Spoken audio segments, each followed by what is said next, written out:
election. And finally, we'll have a wrap-up from Marije Laffeber, who's Deputy Secretary-General at the PES, the Party of European Socialists, since 2012, and formerly was International Secretary and Vice Chair of the Dutch Labour Party. So she comes to us as somebody who's a veteran of both national Labour Party politics and indeed transnational with the PES. So I know Marije is going to talk to us, I think, at the end about the implications for other European countries of Brexit. And if you expect me to be optimistic, if I'm not, then I think I have to disappoint you from the start.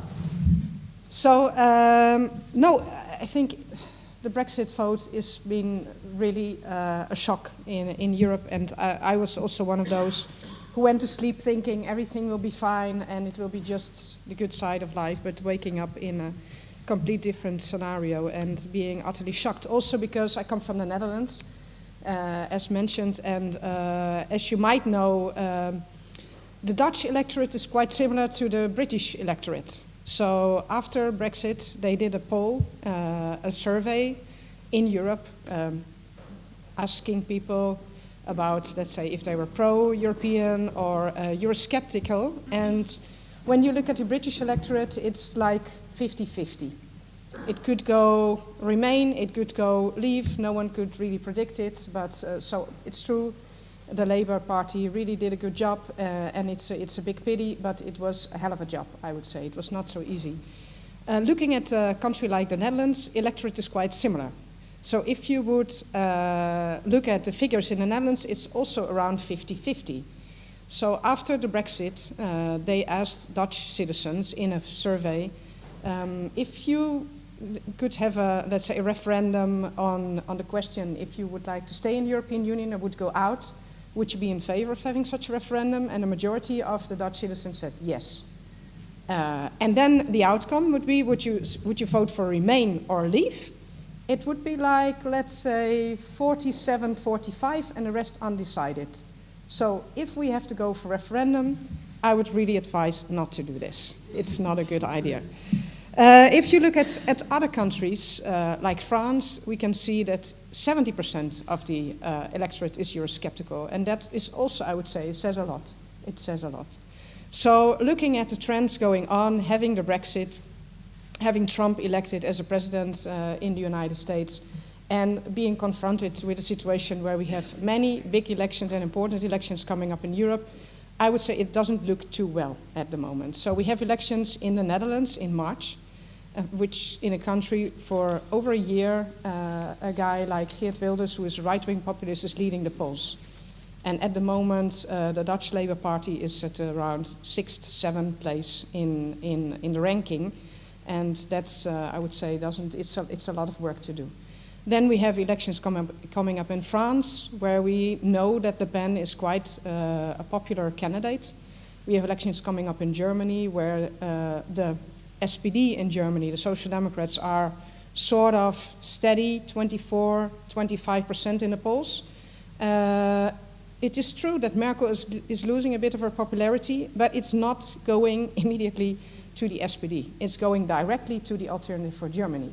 And that's, as we also know, it's a nationalist, extremist party. So I think it's really important that we also look at the root causes. Why is this happening? I think, Matthew, you already said a lot about it. And talking to a lot of people and looking at the situation, I think we have made also a lot of mistakes.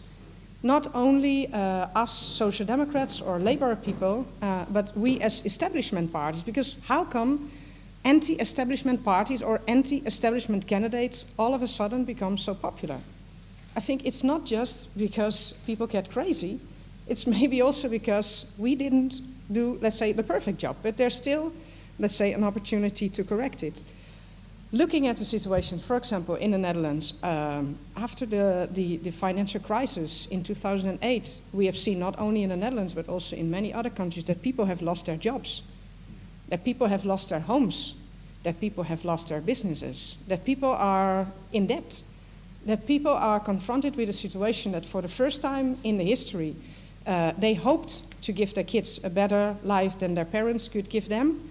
But they're confronted with a situation where they must come to the conclusion that they cannot give their kids a better life than their parents could.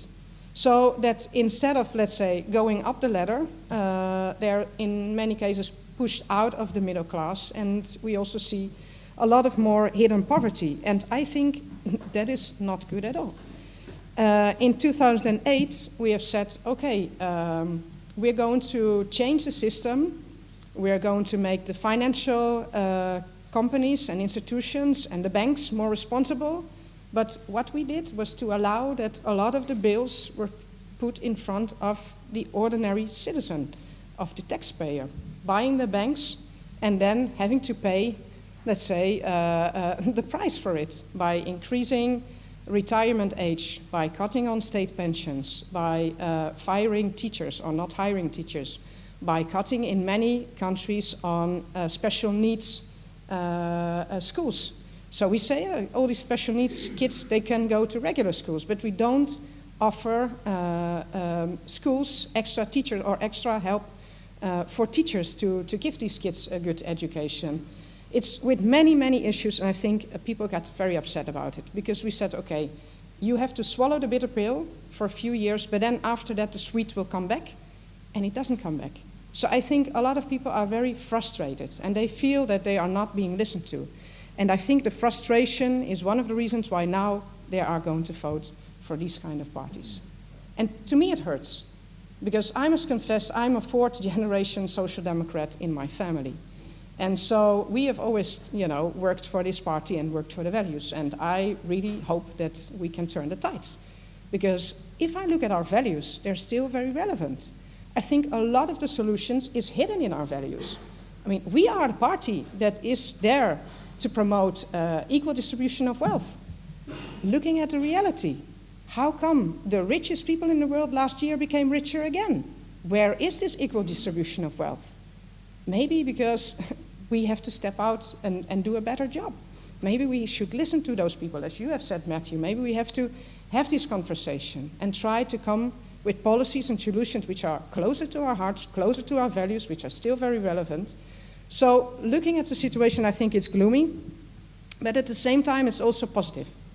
Because I think there's nothing wrong with our values, there's nothing wrong with our, let's say, political movement, but it's the way we deal with it. I think we have to make some changes. So to go back to the values, to fight for those, because looking at the situation in the UK, it was a Brexit, but honestly, it was just a Brexit. It could have been just a Remain. So I think if you look at what people expect of our party, of course we have to talk about migration, but we mainly have to talk about socio-economic points. Because people expect jobs, but they expect not just jobs, 0-hour contracts. As Claire said, no, they expect good quality jobs with decent conditions, and we have to fight for them. It's the same with the United States. I mean, it's a sad situation that Trump is elected, but honestly, he was just elected. It could just have been Hillary Clinton. So I think there's still, let's say, a big potential. In that sense, I'm not too depressed, and I think there's a big job and a big task for us to do. But we have to take up the opportunity, and I'm sure that if we work together in the framework of the Party of European Socialists, we can exchange and really help each other. And I hope that at the end of the day, it will be a good Brexit. It will not be the ordinary, let's say, citizen or the working class who have to suffer. But I hope we find solutions that we can at least support them and try to rebuild and strengthen again our own movement. Thank you very much.